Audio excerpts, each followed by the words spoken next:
Meus irmãos, graça e paz, muito boa noite.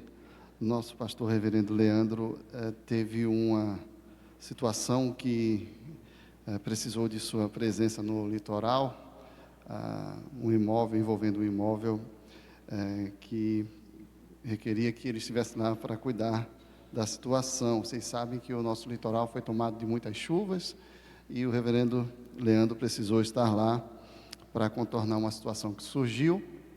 Então, a despeito do indicado no nosso boletim, não é, o sermão que seria no Evangelho de João, nós vamos meditar, e eu convido você a abrir a sua Bíblia, na segunda carta de Paulo aos Coríntios, no capítulo 5.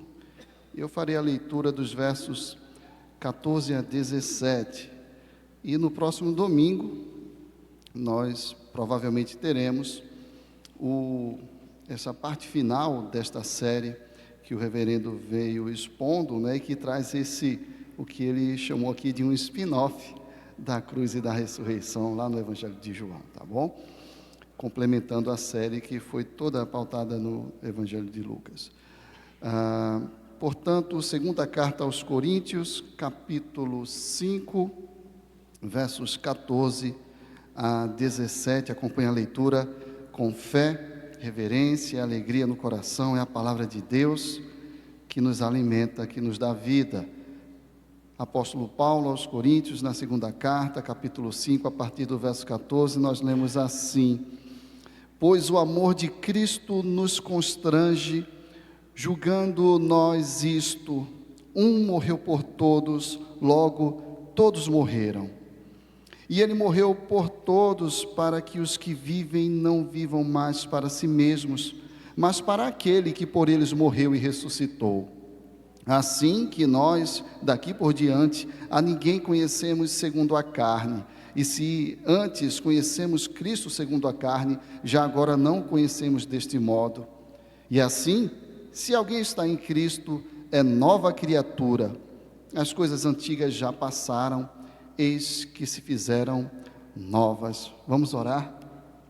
Senhor, nosso Deus e Pai, nós te agradecemos pela Tua palavra, que temos à nossa disposição, fruto da Tua graciosa providência. O Senhor a inspirou, Tu trouxestes estas revelações por meio dos Teus servos, que Tu mesmo inspirastes, ó Pai.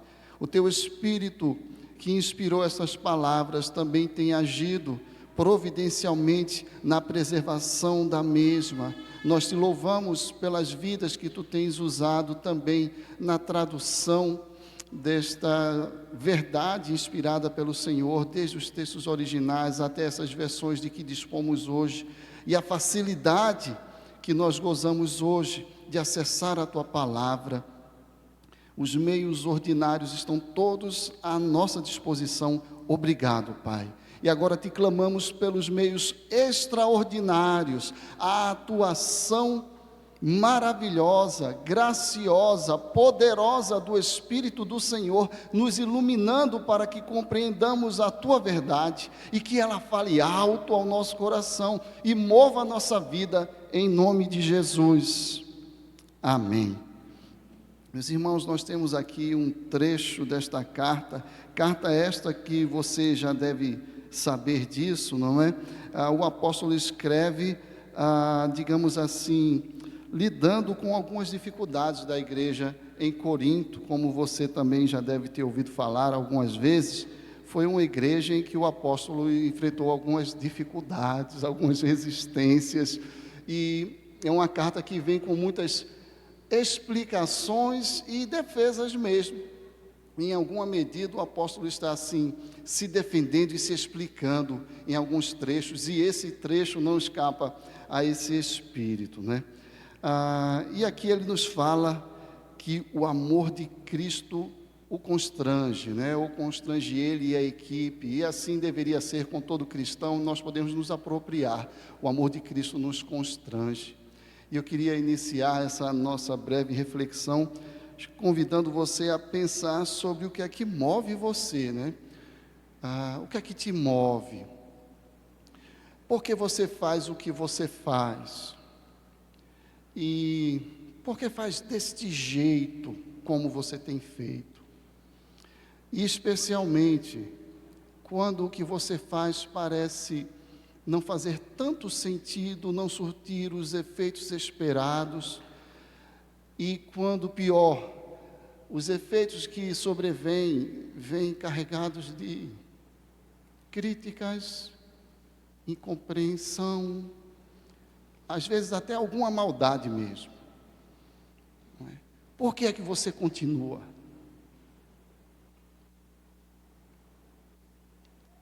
O que motiva o próximo passo? O que te faz permanecer, insistir, continuar? O que te move, não é? Quando olhando de fora, na minha terra tem uma expressão assim jocosa que é: vem ver tudo aqui, né? Vem te olhar daqui, né? Como se fosse possível um videotape da nossa vida e você fazer aquela análise, parece que não está fazendo tanto sentido, e a gente continua, né? O que é que está por trás disto? E é óbvio, né? Eu quero insistir que a morte e ressurreição de Cristo, assim como o exemplo do apóstolo Paulo aqui, neste trecho da carta, deve ser essa força motriz, porque ali revela-se o amor do nosso Redentor. Então, nesse trecho em que o apóstolo está explicando o seu ministério, defendendo esse ministério diante da igreja, parece que ele está dizendo: meus irmãos, eu faço o que faço, do jeito que faço, a despeito dos resultados, às vezes negativos, expressos pela própria igreja, a reprovação que eu sofro, as recriminações, eu faço assim, continuo, porque o amor de Cristo me move. Nós poderíamos parafrasear assim as palavras do apóstolo. Algumas traduções possíveis, né, desse termo traduzido na nossa versão como constranger, não é? Poderia ser: o amor de Cristo nos impele, nos motiva, nos impulsiona, nos domina, nos leva a reboque e assim por diante. Ou seja, o amor de Cristo nos move, mas não apenas isso, nos move muitas vezes a despeito de nós, das nossas considerações, nos move a despeito de fazer ou não tanto sentido, nos move a despeito dos resultados, a despeito das críticas e incompreensões, ele continua nos movendo. A raiz do termo aqui utilizado tem a ver com o fenômeno físico da inércia. Você está lá no ônibus, né? Está indo um pouco acelerado, precisa brecar, e você continua. Você não queria ir, mas ele te leva. Ou o contrário, né? Sai muito rápido e você toma aquele solavanco para trás. Não é? Porque a inércia faz isso. Tem a ver com isso, não é? Esse amor que nos leva a despeito de nós, que nos move assim. E o apóstolo está abrindo o coração para a igreja e dizendo: meus irmãos, eu não posso fazer diferente. Ele vinha sofrendo críticas, né, coisas do tipo. Essa reflexão do apóstolo inicia já desde boas partes da carta, mas mais detidamente no capítulo 4, ele começa a explicar: se o nosso evangelho, capítulo 4, verso 3, ainda está encoberto, é para os que se perdem que está encoberto. A crítica é: Paulo, esse evangelho, do jeito que você prega, às vezes você é tão racional e também tão apegado à mensagem da cruz, morte e ressurreição, e parece que é um tanto desagradável, especialmente no contexto grego, né?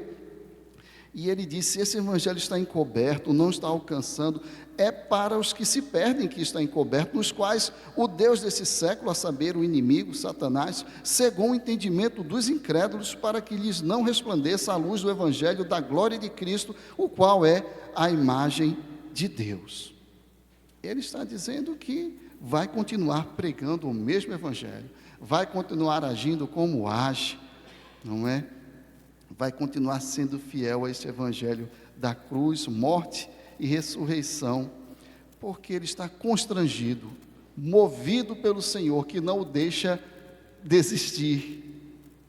O amor de Cristo, expresso em sua morte e ressurreição, nos constrange, porque é isso que ele está dizendo, né? Olha, o amor de Cristo nos constrange. Como é isso? Julgando nós isto: um morreu por todos, logo todos morreram, e este que morreu por todos Ele fez isso para que os que vivem, nós, não vivam mais para si mesmos, considerando a vida a partir do seu próprio prisma, mas que vivam para aquele que por eles morreu e ressuscitou. Isso dá todo significado. O que ele está dizendo é que esse amor é expresso assim, e esse amor o tem arrebatado, não é?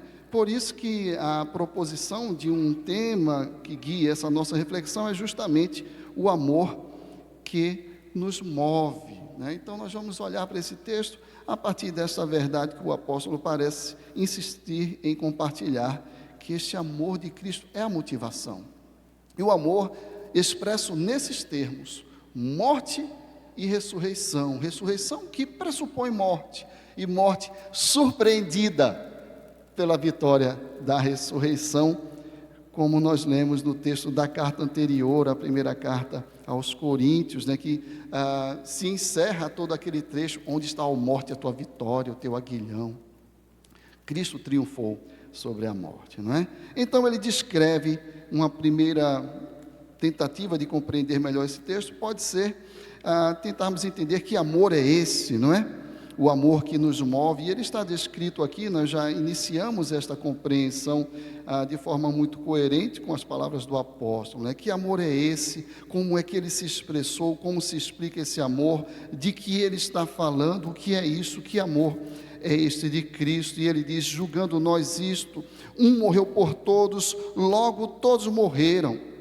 E mais adiante ele diz que fez isso para que os que vivem, e aí você pode se confundir, espera aí, Paulo, morreram, estão mortos ou estão vivos, não é? Porque ele diz, olha, o amor é esse, entenda, porque é que ele me move, porque ele me arrebata, porque ele me impele, e porque ele também às vezes me impede, porque ele é o motivo de eu seguir, retroceder, fazer como faço, quando faço, do jeito que faço, e nunca deixar de servir a esse Senhor, não é? Ele diz, é porque um morreu por todos, óbvio, não é? Nós não vamos gastar tempo aqui justificando e explicando, defendendo que todos aí são todos que compõem a igreja, todos os que creem, não é?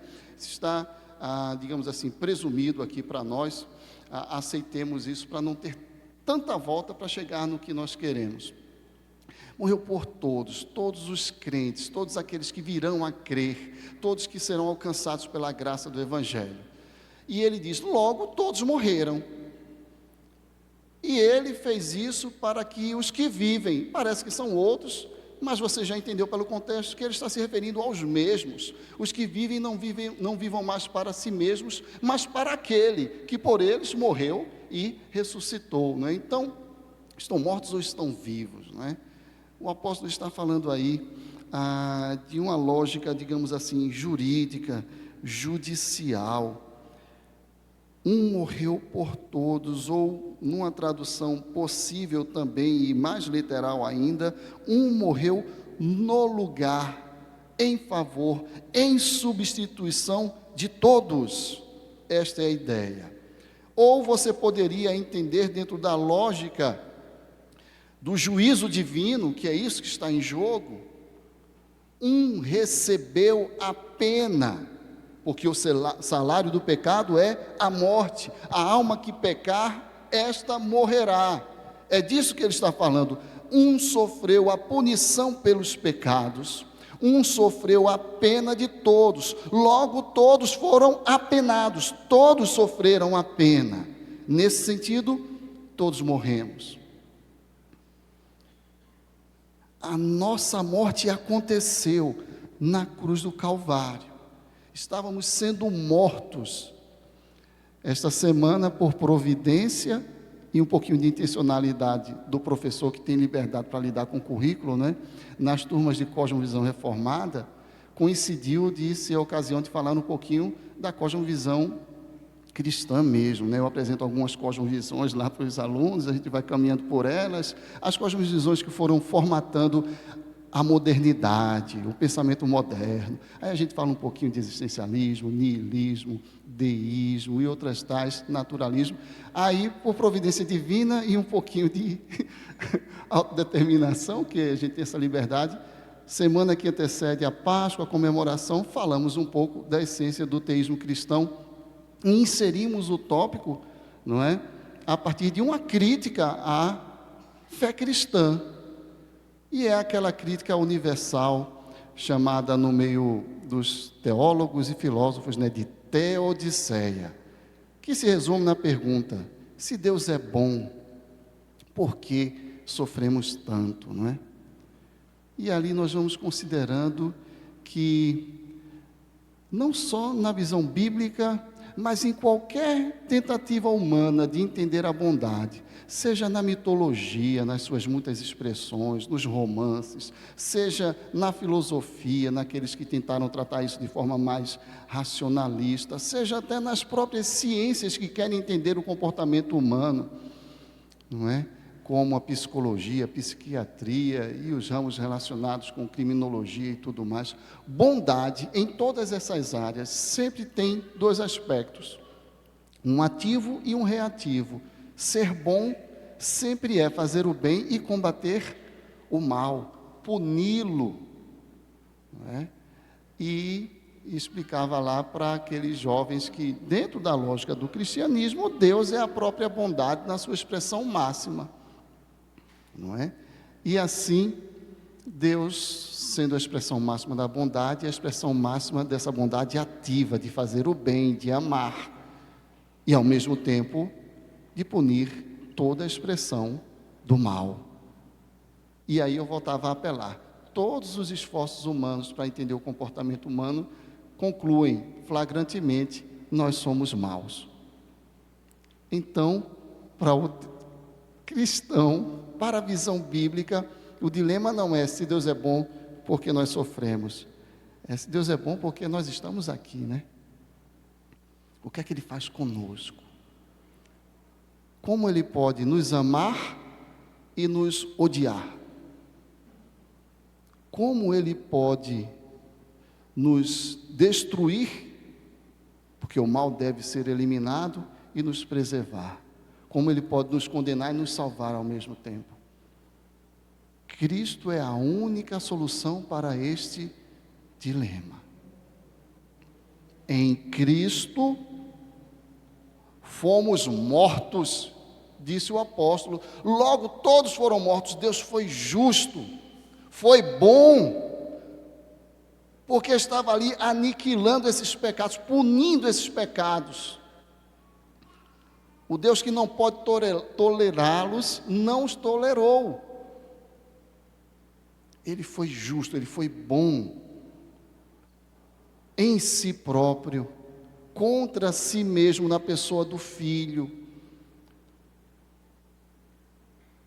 Ali, esse aspecto reativo, por assim dizer, não é? Que reage contra o mal, que responde ao mal, que não fica inerte, indiferente ao mal. Ele agiu, mas agiu em nosso favor, porque um morreu por todos para que vivamos, porque Ele disse, para que aqueles que vivem. O apóstolo Paulo, explicando esses assuntos na sua carta aos Romanos, diz que, lá no capítulo 1, verso 17, o justo viverá pela fé, não morrerá, viverá, porque nós sabemos, né, que a punição do pecado é a morte. E ele diz: o justo viverá, não morrerá, por fé. Então ele passa a descrever a desgraça humana comum, universal.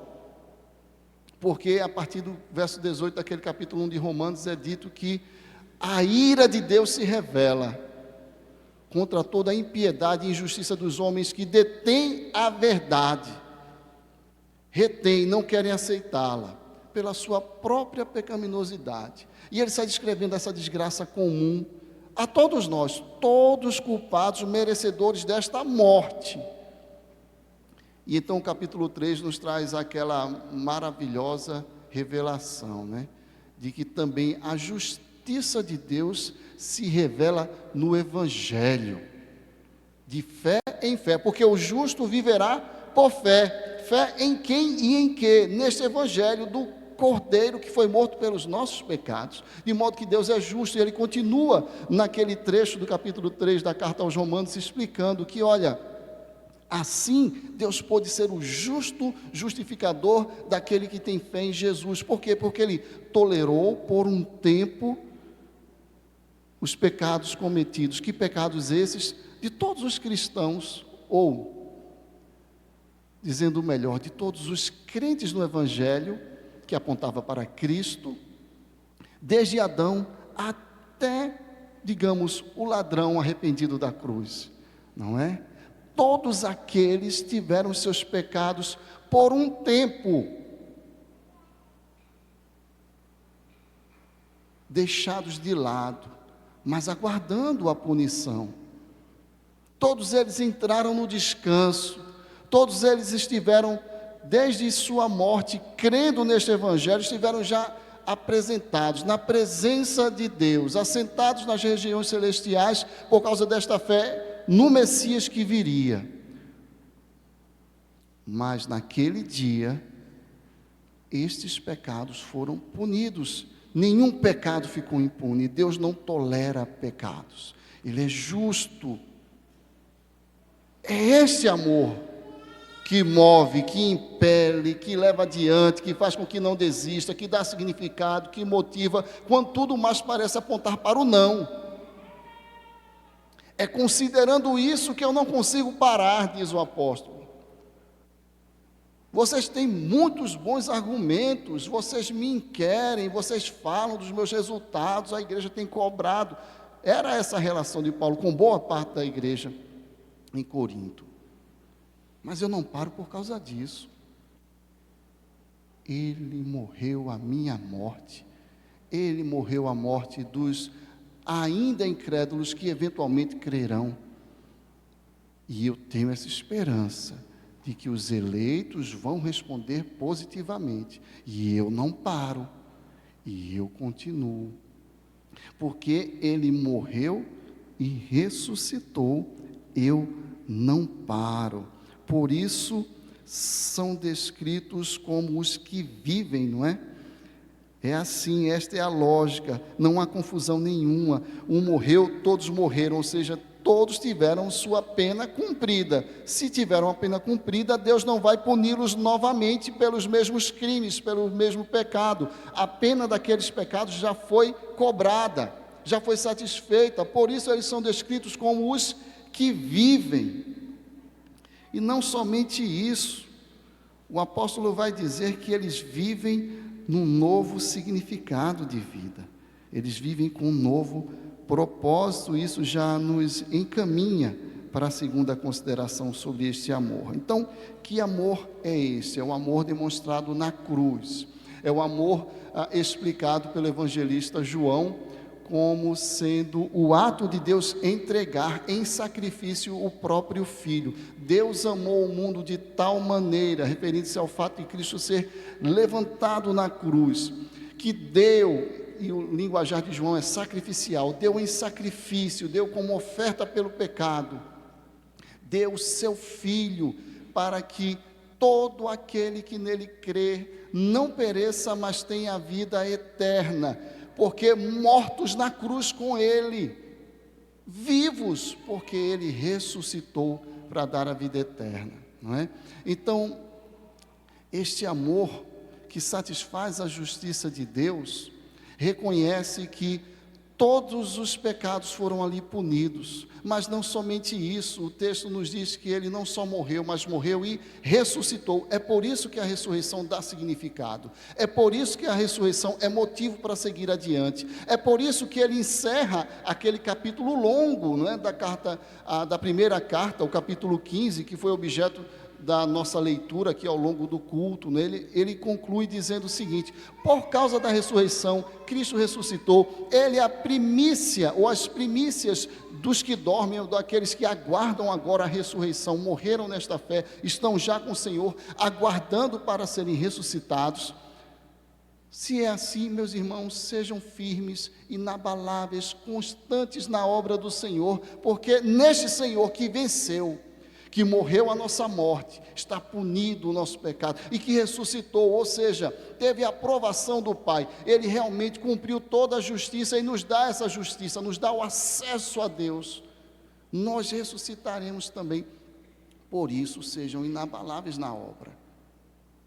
Meus irmãos, ele estava dizendo, por que eu sou inabalável? Porque os abalos vêm. É aqueles irmãos que ele escreve, olha, eu cambaleio, mas não caio. Não é? é aquela igreja. E aqueles que estavam junto com ele precisavam ouvir isso. Vamos continuar firmes, porque Cristo ressuscitou. Esse amor nos compele, nos impele, esse amor nos move, esse amor nos constrange e faz a gente mudar de vida. E aí nós temos a doutrina maravilhosa da justificação, que não é só perdão, não é só que suas dívidas estão pagas, é que o crédito positivo dele, que é perfeito, também está ao nosso dispor. O perdão diz: vai e não peques mais. A justificação, a obra completa, diz: vinde benditos de meu Pai, venha para cá, o lugar seu é aqui conosco. Não é? E isso ressignifica a vida e nos faz olhar diferente. Então, o amor é este é o amor, morte e ressurreição, em amor por nós, mas também o apóstolo nos explica como é que esse amor mexe com a gente. Ele disse por quê, né? O motivo é esse, ele foi expresso de forma radical, morte e ressurreição. Mas como é que isso acontece, não é? Como esse amor nos move, que mecanismo é esse? O que é que acontece conosco? Em que sentido nossa vida é mexida, movida, impelida, constrangida por esse amor? E parece que é mudando radicalmente nossa visão de nós mesmos, de Deus, da realidade e das pessoas com quem nós convivemos. Então ele vai dizer, não é? Julgando nós isto, um morreu por todos, logo todos morreram, ele morreu, então vem a consciência de que minha vida não me pertence mais, é dele, ele a conquistou, ele toma o meu coração, esse amor me constrange, me move. Ele morreu por todos para que os que vivem, eu e você, não vivamos mais para nós mesmos, mas para aquele que por nós morreu e ressuscitou. Logo, assim, nós daqui por diante, a ninguém conhecemos segundo a carne. E se antes conhecemos Cristo segundo a carne, já não conhecemos deste modo. Bem, esta compreensão de Cristo, sua pessoa, sua obra, deste amor que nos move, nos arrebatando por causa dessa contemplação, ele morreu por mim, a minha morte, ele ressuscitou e me introduziu na vida eterna. Portanto, eu que vivo não devo viver mais para mim mesmo e preciso olhar para ele de outra forma, não mais nessa consideração segundo a carne, caída, se faz sentido, se não faz sentido, se dá resultados, se não dá resultados. Cristo morreu e eu tenho uma motivação para servir, para continuar. E se é assim, eu não olho mais da mesma forma para as pessoas. E assim nós voltamos lá para o começo de toda essa argumentação do apóstolo no capítulo 4. Se o nosso evangelho, verso 3, ainda está encoberto, é para os que se perdem que está encoberto. Sim, vocês têm razão, o meu relatório vem com poucas conversões, tem tido poucos resultados, nos quais, nesses que se perdem, o Deus desse século cegou o entendimento dos incrédulos, para que lhes não resplandeça a luz do evangelho da glória de Cristo, o qual é a imagem de Deus. Eles não podem crer no evangelho, eles estão impedidos de crer, o que deveria ser outro motivo, agora teológico, apresentado pelo próprio apóstolo. Parece que ele está argumentando contra si mesmo. Por que você prega se eles estão impedidos de crer? Não é? Para que eles não vejam o evangelho da glória de Cristo, qual é a imagem de Deus. Porque não nos pregamos a nós mesmos, mas a Cristo Jesus como Senhor, e a nós mesmos como os vossos servos, por amor de Jesus. Porque Deus, e aqui ele explica por que ele não para, não é? Movido por aquela compreensão de morte e ressurreição, o amor que nos move, que nos motiva, e agora ele não encara Cristo segundo a carne, e nem as pessoas segundo a carne. Ele tem uma visão espiritual, de realidades espirituais, porque Deus, que disse, das trevas resplandecerá a luz, ele mesmo resplandeceu em nosso coração, para a iluminação do conhecimento da glória de Deus na face de Cristo. Eu não cria, Eu era um impedido por Satanás, um cego, e emblematicamente, ao resplendor da glória de Cristo, naquela aparição no deserto, o sol a pino, veio uma luz que era infinitamente maior que a luz do sol e, curiosamente, ironicamente, deixou o apóstolo cego para curá-lo dessa cegueira carnal, que tem origens infernais do inimigo da nossa alma. E ele disse: Deus bradou no meu coração.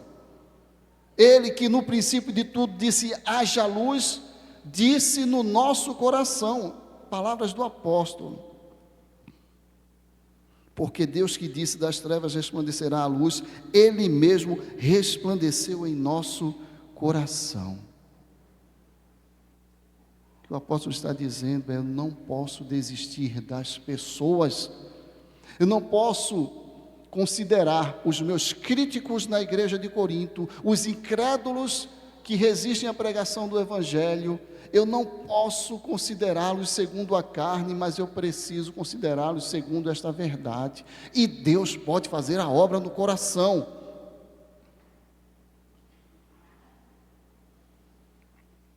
Meus irmãos, o apóstolo parece estar nos ensinando o seguinte: nós não sabemos quem são os eleitos, não sabemos quando surgirão os resultados, nem se os resultados virão, mas Deus faz a obra, Deus resplandece em qualquer coração que Ele queira, se é dEle, Ele vai fazer. Eu gosto de pensar assim, não é? Como eu não sei quem são os eleitos, todo mundo é um eleito em potencial. Aí eu digo assim, lá vai ali 50% de um eleito, assim, em termos de probabilidade, né? Pode ser que sim, pode ser que não, 50-50, não é? E a gente prega, e a gente se aproxima, e a gente tenta. Jailson, por que aproveitaram a aula de cosmovisão para ser um tanto proselitista? Assim, proselitista não, estou apresentando as cosmovisões, uma delas é esta, né? Na semana da Páscoa, e eu sei, vai que Deus grita no coração daquele. E tudo se justificou, e tudo valeu a pena. E se Deus não gritar, glória a Deus, Ele sabe o que está fazendo. É o que o apóstolo está dizendo, a gente continua, porque Ele venceu a morte, Ele morreu a nossa morte, Ele ressuscitou para nos dar a vida eterna, e a gente continua, é o que o apóstolo está dizendo.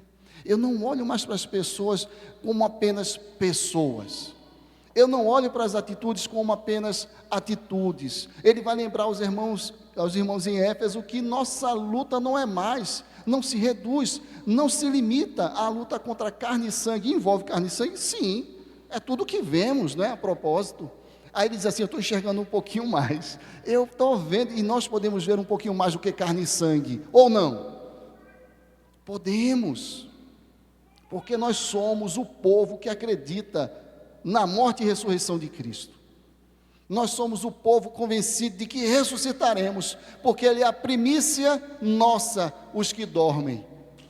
Se Ele não voltar antes dos próximos 100 anos, todos nós seremos esses que dormem, não é? Provavelmente, eu sei que tem alguns que passam da expectativa, né? Mas a probabilidade é essa. E dormiremos nesta certeza, estaremos lá com Ele, aguardando a ressurreição que Ele garante. Isso reorienta a nossa perspectiva da vida, de Deus e das pessoas. É por isso que a gente continua. Por que você faz o que faz? Por que você não desistiu ainda? Pegue-se ao amor que move. Por fim, como dissemos, né, esse amor é expresso em morte e ressurreição. Morte recebendo nossa punição, ressurreição nos levando para lá, dizendo, vinde benditos de meu Pai, a vida eterna é de vocês. Isso aqui, agora, já reorienta a nossa forma de ver as pessoas, não mais segundo a carne, mas segundo esta verdade. E em terceiro e último lugar, esse amor nos move para além do aqui e agora. nos move para lá. Porque nossa esperança não é a dos mais miseráveis, apenas aqui. Nossa esperança é lá. Quando o apóstolo está ali defendendo seu ministério, falando porque confia e tudo mais, em algum momento do capítulo 4, ele progride dizendo o seguinte: meus irmãos, tem sido difícil, eu tenho chorado, mas eu sei que há coisas maiores, meu objetivo está lá na frente. Verso 17 daquele capítulo 4, chegando já, perto do capítulo 5, que é a nossa meditação. Porque a nossa leve e momentânea tribulação, meus irmãos, não era leve nem era momentânea. Ele não estava diminuindo a dor de ninguém, nem a dele. Ele estava estabelecendo aqui uma escala.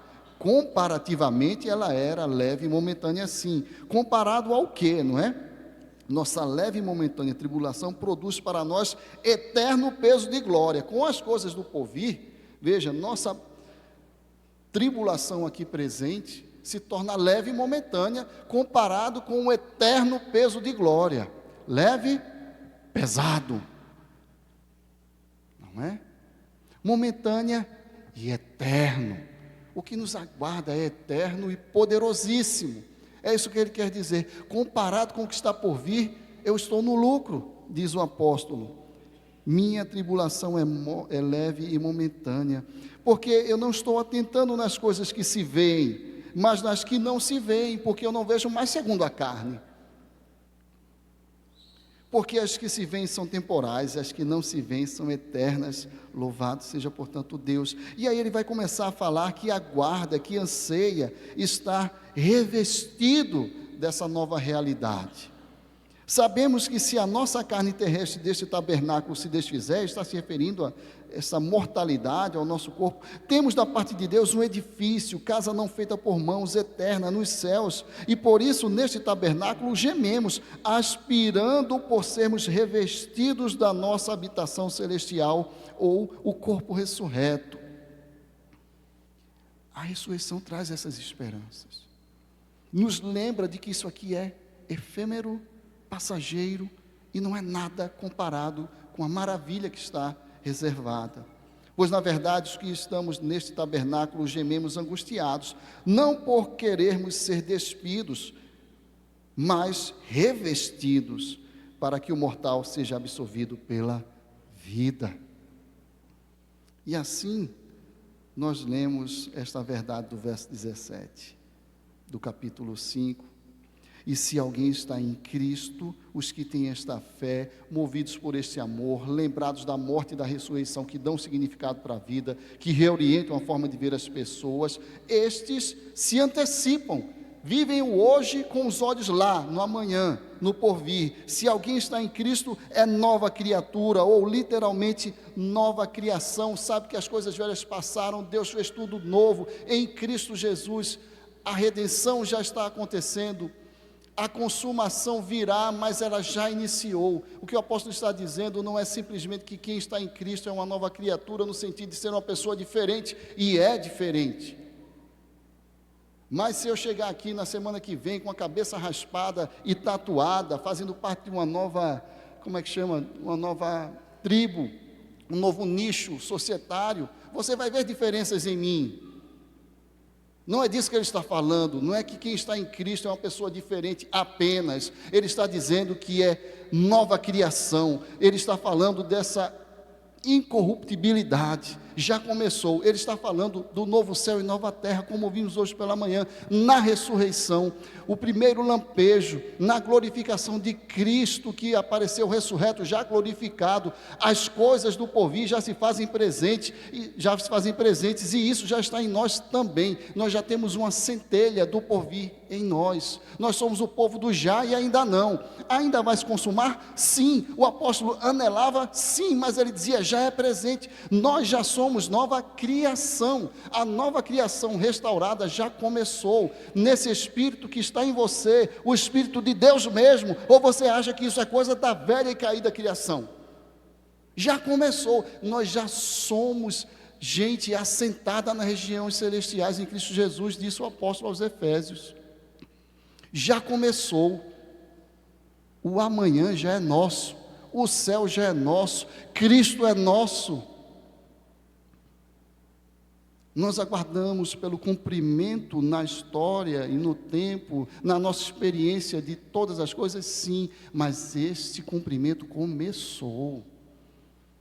O start foi dado, nós já fazemos parte de uma coisa totalmente nova, tem algo totalmente novo em você, e quem conquistou isso foi a ressurreição de Cristo, por isso você não vai parar. O apóstolo nos fala também em outros momentos de uma realidade de velha e nova natureza, não é?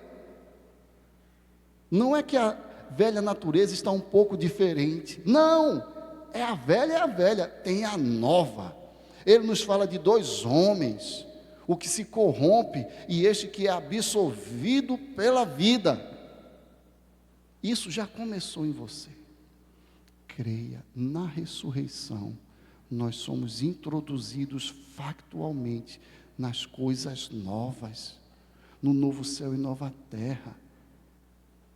Já somos parte dessa realidade. Você é uma pessoa estranhíssima, diferente demais, quase inexplicável, ou inexplicável mesmo. Você já faz parte de coisas que não se veem por aí. Esta é a maravilha da ressurreição. Portanto, voltando àquela pergunta inicial, que nos dá já aquela alegria de fim de sermão, né? A gente volta para o começo, porque está acabando. Mas que seja menor do que a alegria de saber que essas coisas são verdade. Não é? Saber que isso é verdade sobre você e sobre mim. Que nós podemos e devemos continuar, fazer o que fazemos, entendendo que nossa vida é um serviço ao Senhor. Então, por que você não desiste da sua família? Por que você não desiste de alguém? Por que você continua servindo com integridade no ambiente que Deus te vocacionou para servir de segunda a sexta, de segunda a sábado, às vezes de segunda a segunda, não é? Por que você continua servindo nessa igreja? Essa aqui é diferente, só tem gente boa e legal, mas tem outras aí que tem gente complicada. Pode ser que, né? Você me entendeu. Por que você continuar a despeito de incompreensões? Porque o amor de Cristo te move por esse aspecto de você considerar, Ele morreu a nossa morte, Ele ressurgiu para nos colocar nessa nova vida.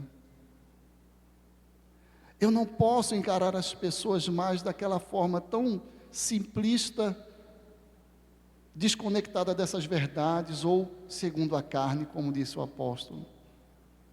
E eu preciso entender, nós já estamos numa nova realidade. Nós não estamos só olhando para ela lá na frente. Sim, ela tem coisas a serem reveladas lá na frente, mas ela já começou. Já tem uma centelha da eternidade. Esta eternidade, esta nova vida, restaurada, perfeita, que germina no nosso coração pela obra do Espírito de Deus que nos habita. Meus irmãos, o que eu posso dizer é, não pare, não é? Por isso eu quero ler com você, juntos, o finalzinho da carta anterior, capítulo 15, não é? Finalzinho daquele capítulo.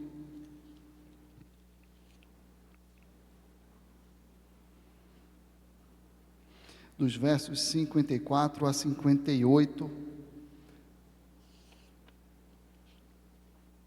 Na sequência nós vamos cantar morto e ressurreto. Morto por nossos pecados, ressurreto para nos dar a vida eterna e essas certezas.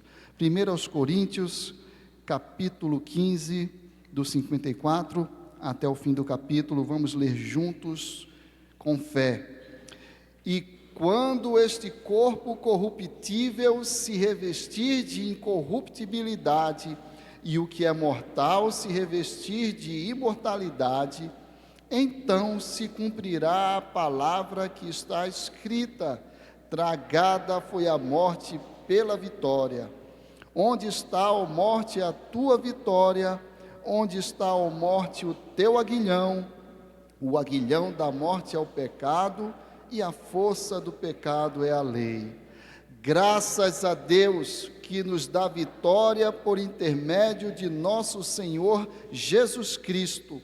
Portanto, meus amados irmãos, sede firmes, inabaláveis e sempre abundantes na obra do Senhor, sabendo que no Senhor o vosso trabalho não é vão. Continue em nome de Jesus, Ele te move.